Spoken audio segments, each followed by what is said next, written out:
So it's time to take some measurements of your old kitchen so we can get your new kitchen started. It's a lot easier than you think. Let's do it. All right, so now we are looking at taking measurements for an L-shaped kitchen. Here we are just looking at a basic floor plan using a CAD program that might be similar to your L-shaped kitchen.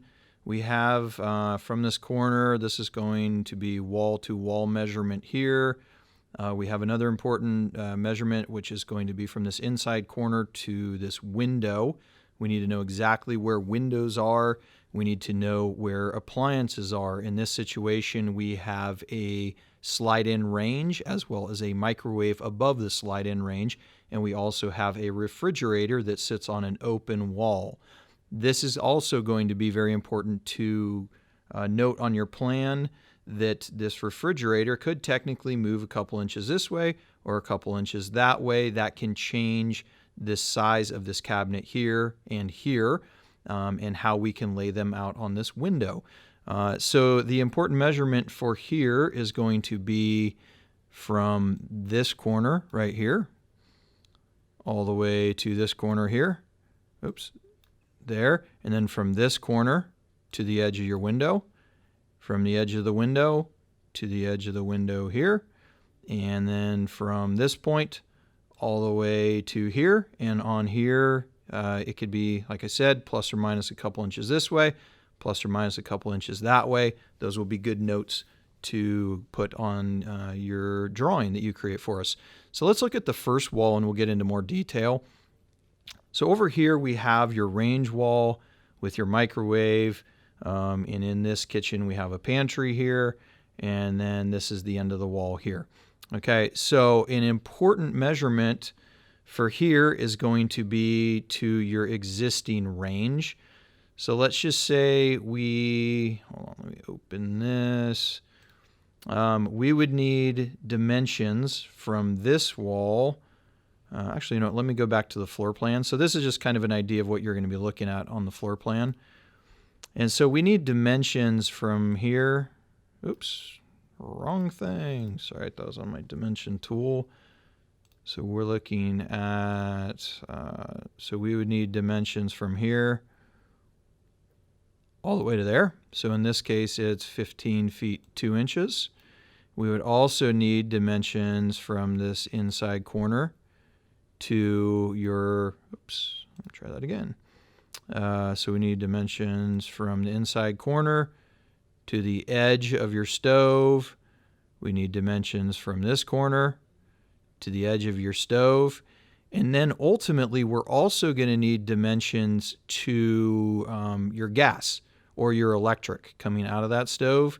That is going to be crucial because when we're designing your kitchen, we can actually move things around a little bit based upon where your actual gas is. And so let's just say your gas is coming out of right here, and then that's your gas.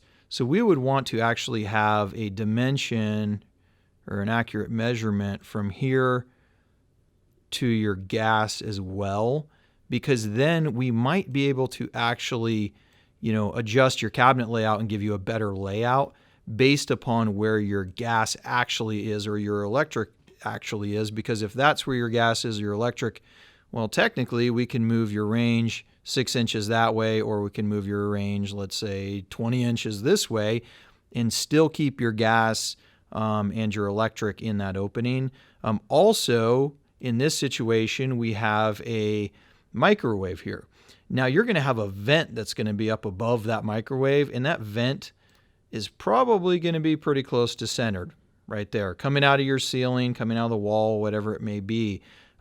We need to know where that vent is as well. And then that way we can actually move your microwave over X amount of inches or X amount of inches this way. And if we don't know exactly where that vent is on your plan here, then we don't know if we can do that, which will change the effect of what we can do. So if you can draw that on your plan and then come off here and say, okay, I can, let's see, I've got 6 feet 4 inches to the actual center of the vent, and that would let us know that we can, move the design here or there a little bit. So these would be the actual dimensions that we would really need on this wall here. Now, if you want a pantry, you would want to do like a call out and say, I really want a pantry here. And right on, obviously I'm doing this in CAD, but you can just make some notes and say, I want a pantry 30 inches. Or if you want this cabinet like staggered, you can put staggered depth cabinet here. Okay, and so that would let us know, like, I want this cabinet to bump out a little bit and have some crown molding on it. You can put notes on here as well, like, I want an angled cabinet.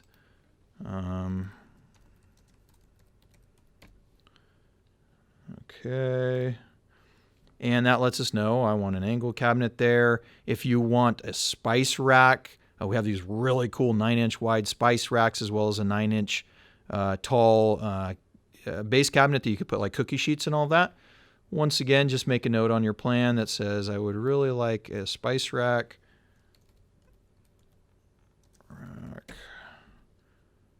Okay, like that, and just call out things on your drawing that you want us to include, things that are important to you. So looking down at this wall, we need measurements from here to there. So what we're going to do is we go from the inside corner to the edge of your trim. So on here, it's 3 feet 6 inches, and then we would take a measurement from trim to trim. So on here, we're looking at 5 feet 11 inches. And then on this, we go to there, and that's 6 feet. Okay, so on that wall, what we're looking at, let me get rid of this here. So I'm just going to delete this and delete this wall. I'm going to delete this pantry cabinet as well, so we can actually see inside of this wall. So what we're looking for is from that inside of the wall to the outermost point of your trim.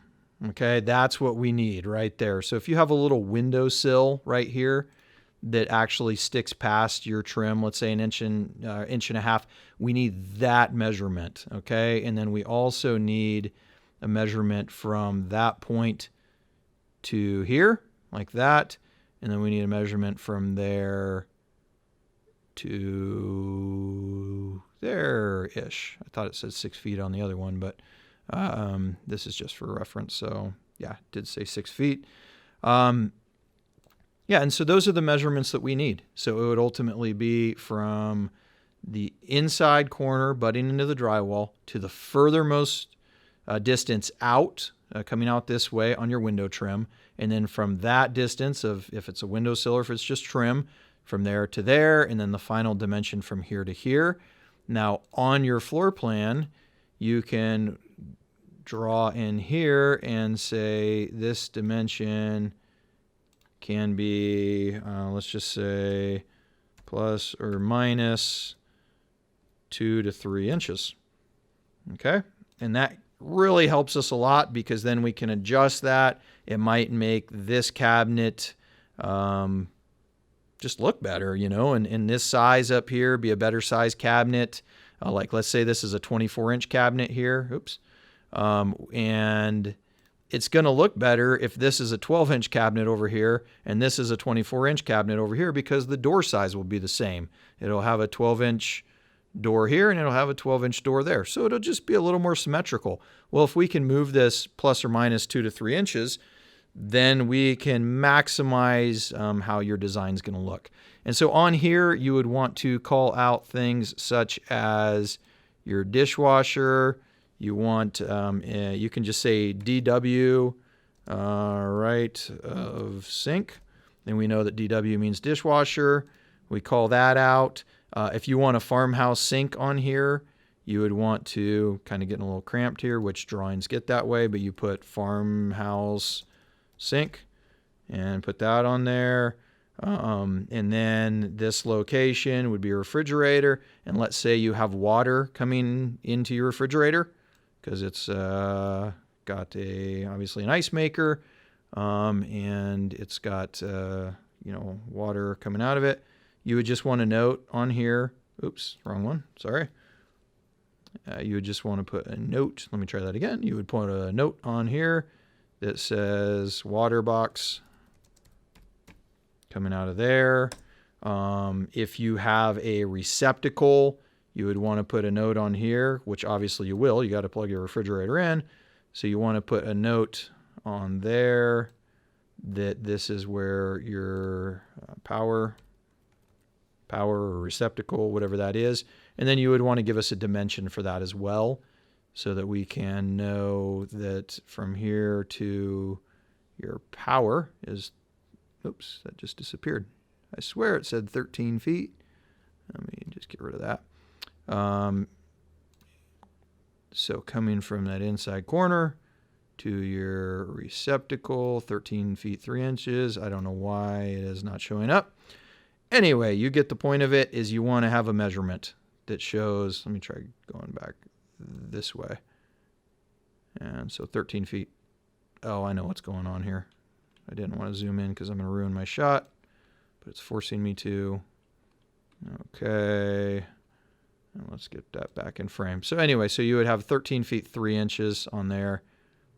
And then that would let us know that, okay, that's to your power. Maybe right here, you just go and do this for your water box. And we know that it's 10 inches away. Okay, it's not showing that on there either. So anyway, so you just want to make sure that you have dimensions on there showing those two different things. And that's really the gist of how to measure your kitchen. And you want to draw this out, obviously, as accurate as possible and as clear as possible. I'm going to show you in a second how to actually draw this out and take all the measurements and put it on a drawing for us. So there you go. That's how to measure an L-shaped kitchen. Let me see if there's anything else I'm missing. Little notes like, you want your sink centered on this window. I mean, that's pretty standard if you have a sink over there. That we do center them on windows, and we also always try to get the same dimension here and here as much as possible. So as long as we have a general idea of what you're looking for, those are just things that we will automatically do, and our whole design team is trained to do that. And so that's generally what we're looking for. So next, I'm going to show you how to draw this out and write all the measurements on an actual drawing. Once our design team receives your measurements, they'll be able to get started on helping you create your beautiful new kitchen. Thanks for the opportunity to work with you.